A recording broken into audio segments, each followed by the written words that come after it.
When the time came for Jesus to leave this world and return to his Father, he resolutely set his face towards Jerusalem.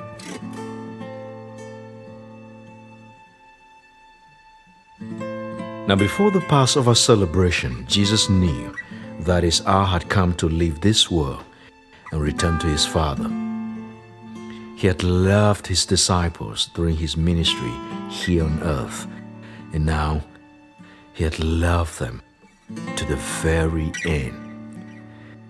It was time for supper, and the devil had already prompted Judas, son of Simon Iscariot, to betray Jesus. Jesus knew that God had given him authority over everything, and that he had come from God and will return to God. So he stood up from the table, took off his robe, tied a towel around his waist, poured water into a basin, and began to wash his disciples' feet, drying them with the towel he had around him. Now when it came to Simon Peter, Peter asked, "Lord, are you going to wash my feet?" And Jesus replied, "You don't understand now what I'm doing, but someday you will." Peter protested, "No, you will never, ever wash my feet." And Jesus replied, "Unless I wash you, you will not belong to me." Peter exclaimed, "Then wash my hands and my head, Lord, not just my feet." And Jesus replied, "A person who has bathed all over does not need to wash, except for the feet, to be entirely clean.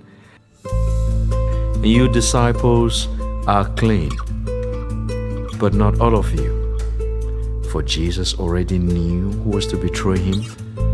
That's what he meant when he said, "Not all of you are clean." After washing his disciples' feet, Jesus put on his robe again and sat at the table and asked, "Do you understand what I was doing?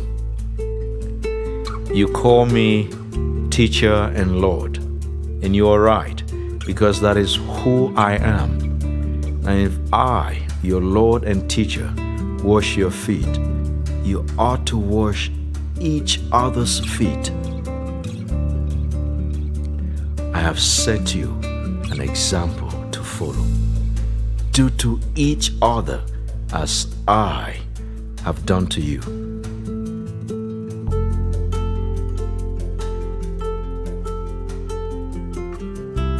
I tell you the truth, slaves are not greater than their master, neither is the messenger more important than the one who sent the message.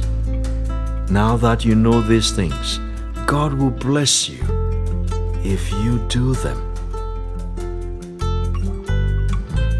I'm not speaking to all of you, for I know the ones I've chosen. But I'm telling you these things now so that when they happen, you will believe I am the Messiah. I tell you the truth, anyone who receives my messenger is receiving me, and anyone who receives me is receiving the Father who sent me.